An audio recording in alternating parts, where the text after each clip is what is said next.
The first thing I do when I walk into someone's house for the first time is check the recycling.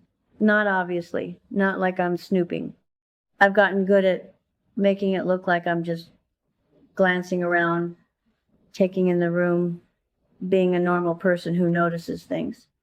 But what I'm actually doing is counting bottles, calculating, running the same quiet inventory I've been running since I was 7 years old, in a different house, on a different street, trying to figure out what kind of night it was going to be before my mother had a chance to tell me. Um, I'm 34 years old. I still do this.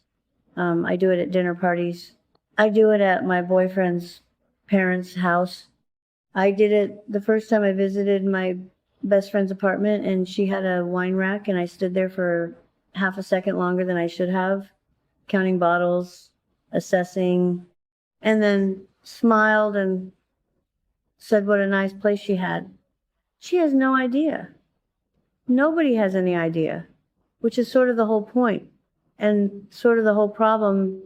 And the reason I'm sitting here talking about this now, because I spent so long being the kid who kept the secret that I became an adult who doesn't know how to stop. My mother is an alcoholic. She has been for as long as I can remember, which means she probably was for longer than that, before I had the language for what I was seeing. She is still alive. She is not sober. This is not a story where she gets better at the end. And I'm telling you that now because I think the expectation of that ending is one of the things that kept me quiet for so long. The idea that I couldn't tell my story until hers had a resolution. It doesn't have one, and I'm 34. I can't wait anymore.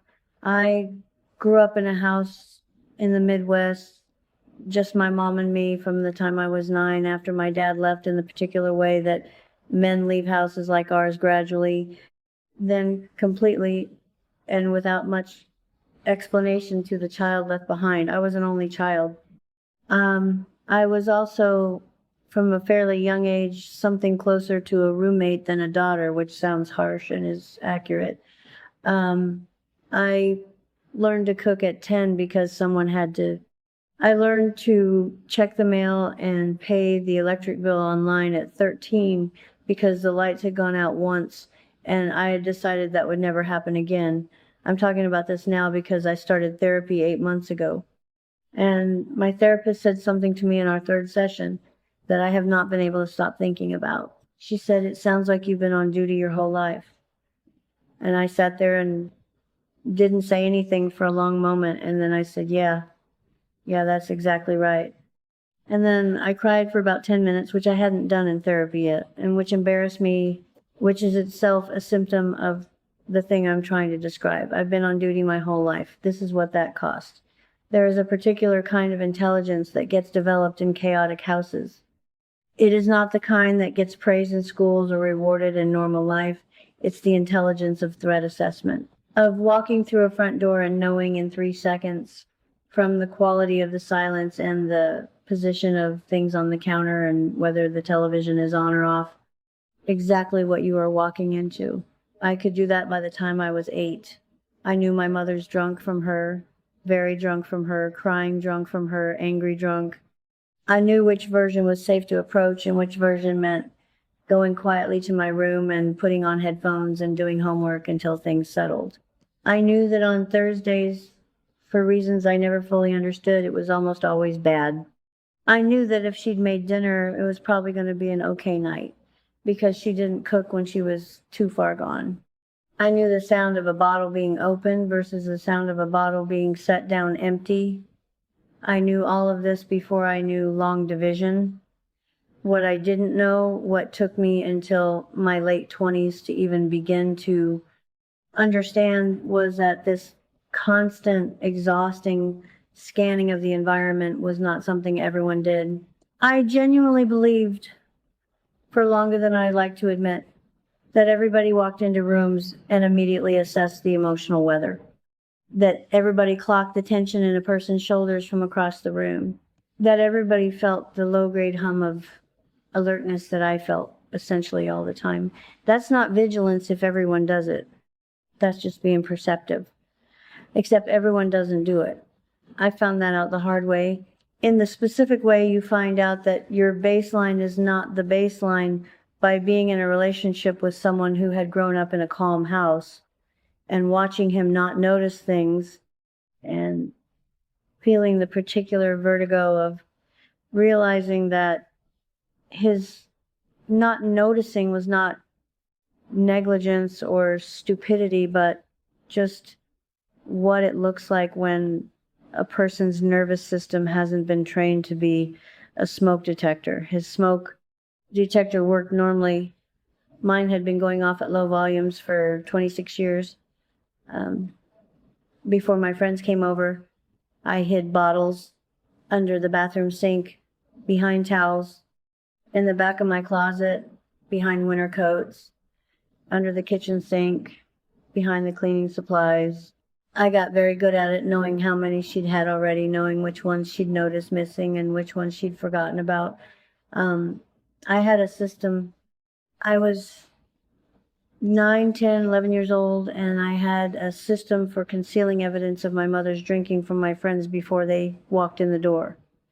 And then I got good at the other part, which was a performance, acting like everything was fine, keeping the conversation in the living room, away from the kitchen, making sure the visit ended before certain hours, laughing the right way when something needed to be laughed off, redirecting, managing, all before I was 12. I thought of it as protecting her. That's the story I told myself. I was protecting my mom. What I was also doing was protecting myself from the humiliation of having anyone see clearly what my life looked like. Both things were true. I held them both without understanding that they were two different things, that one of them was love and one of them was shame, and that shame has a longer half-life than almost anything. The lying didn't stop when I grew up and moved out. It just changed shape. In my 20s, I lied to friends about why I was stressed. I lied to boyfriends about why I flinched sometimes when voices got raised. I lied to coworkers about why I needed to leave early on certain days. The specific content changed. The instinct stayed. Cover it. Smooth it over. Make it manageable.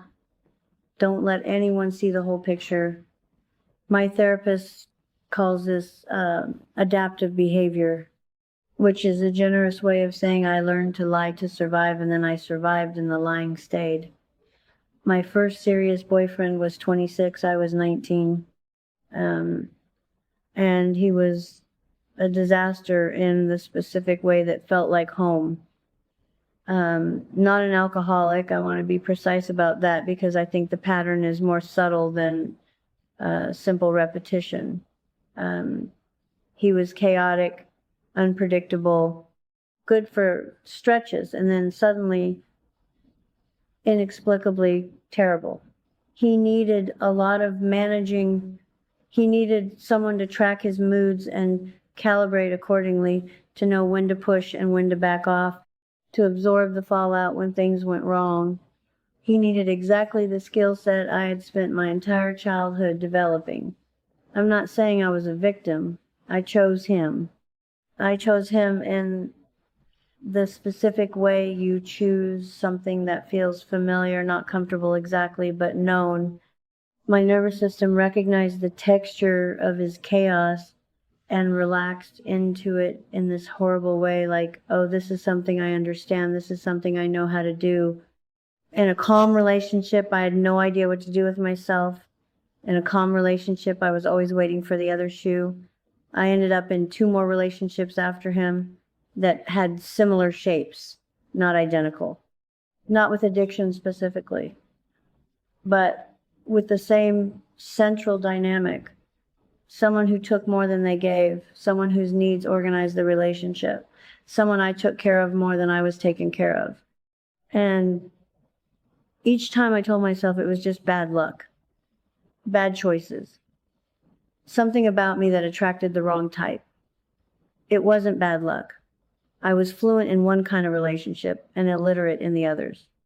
My mother taught me that love is something you earn and maintain and perform for and never fully secure, that the person you love might be fine today and gone somewhere dark by evening, that your job always is to manage the distance between those two states. That is not love. But it was all I had for a very long time to build from. I moved out at 18. I got a scholarship, got out, got gone, and for a while I genuinely believed that was it, that the act of leaving was the same as being free. I was in a different city, in a different life, eating cereal for dinner in a tiny dorm room and feeling for the first time like the air had some oxygen in it. I was free for about 6 months before the anxiety started. Not crisis anxiety, not the kind that announces itself. The low frequency kind, the kind that just lives in your chest and makes everything slightly harder than it should be. Trouble sleeping, trouble concentrating, a feeling of impending something that never materialized into anything specific. I went to a doctor at 20, told her I was stressed, got a prescription that I took for a year and stopped because it made me feel foggy and I needed to be alert. I needed to be alert. That was my solution to anxiety. Stay more alert. It wasn't until I was 32 in my first real round of therapy that I learned the word dysregulation. That what I was describing, the constant low-level tension, the hypervigilance, the difficulty ever fully relaxing, the way my body would go on to high alert at completely neutral stimuli like a raised voice in another room or someone in a car behind me honking had a name and an origin and was not just my personality. My nervous system had been trained in a specific environment. It had learned that calm was temporary and that the absence of crisis did not mean safety, just an interval before the next one. Leaving the house where I learned that didn't unteach it. The body keeps its own records. And mine had written down 26 years of evidence that the world was not safe to relax in. I'm still unlearning that. It is slow work. I have been told throughout my adult life by multiple people in multiple contexts that I am remarkably low maintenance, easy to be around, not needy, self-sufficient, good in a crisis, doesn't ask for much. I received these as compliments for years. They are not compliments. Or they are, and they're also a description of someone who learned very early that her needs were an inconvenience and her feelings were a problem, and the safest way to be loved was to require as little as possible. I don't ask for things easily. I don't say when I'm struggling easily. I don't call people when I'm having a bad night because a bad night is something I've always managed alone in my room, quietly, without involving anyone. Because involving people means burdening them, and burdening people means they might leave. I know where that equation comes from. I can draw you a direct line from the specific way my father left and the specific way I have structured my needs ever since. There was a night last year I had just gotten off the phone with my mother, which is always a specific kind of bad. And I was sitting on my bathroom floor, not crying exactly, more just existing in this heavy gray way. And my boyfriend knocked on the door and asked if I was okay. And I said yes, automatically, without even thinking. Yes, fine, just tired. He knew I was lying. He's gotten good at knowing. And he sat down outside the bathroom door and said he was going to stay there for a while if that was all right. And I sat on my side of the door for about 20 minutes. And that's the closest I've come in a long time to letting someone in during a hard moment. 20 minutes, a closed door, and I'm calling that progress. Which is maybe the most honest thing I've said so far. Let me be careful here because I want to get this right. I drink. I have a glass of wine with dinner sometimes. I have drinks with friends. I don't have a drinking problem, and I'm not going to perform one for the sake of a neater narrative. But there was a period, late 20s, early 30s, where I was watching myself very carefully in a way that had its own kind of weight to it. Every time I opened a bottle of wine, I noticed that I was noticing. Every time I had a second drink, I'd run this quick internal audit. Is this fine? Am I fine? I'd track it in a way that felt less like responsible drinking and more like parole. Like I was waiting to catch myself becoming her. I have never become her, but the waiting has cost me something. The constant low-level monitoring of myself, the way a glass of wine at a dinner party can't just be a glass of wine. It has to also be data in an ongoing case I'm building about who I am and who I might be, that vigilance, again, pointed inward now instead of outward. But the same mechanism, the same exhausting hum. My therapist told me that many children of alcoholics either repeat the pattern or go so far in the opposite direction that abstinence becomes its own kind of control. I'm somewhere in the middle. I'm trying to find a relationship with something that carries a lot of weight for me that is just normal, just nothing. That is harder than it sounds. When nothing was never quite nothing in the house where you grew up. My mother calls on Sundays, usually in the afternoon. I can tell in the first 4 seconds whether she's been drinking. It's in the slight thickness of her speech, in the particular warmth that alcohol gives her that her sober voice doesn't have, in the timing she calls later when it's a bad Sunday, later into the afternoon. And I've learned to read the hour of the call the way I used to read the position of bottles. I still answer. I don't always know why, or I know why, and it's complicated enough that it doesn't sit cleanly inside a single explanation. I love her. That's true, and it's not nothing, and it sits alongside everything else I've told you without canceling any of it out. She is my mother, and she is sick, and she was not always the person she became. And there were years, early years, before it got bad or before I was old enough to know it was bad, where she was just my mom, just a person who made me grilled cheese and watched cartoons with me on Saturday mornings and smelled like her shampoo when she hugged me. I am still trying to reach that person sometimes when I answer the phone. She's not always there, but sometimes she is. And I have learned slowly to hold both the grief of who she became and the love of who she was without letting one erase the other. That is the work. That's what 34 looks like for me. Not resolution, not peace exactly. Just learning to hold contradictory true things without needing them to resolve. I've been trying to write this for about 2 years. Every time I got close, I'd tell myself it wasn't ready, I wasn't ready. I needed more distance or more clarity or more something. What I actually needed was to stop waiting until it stopped hurting to talk about it. It doesn't stop hurting.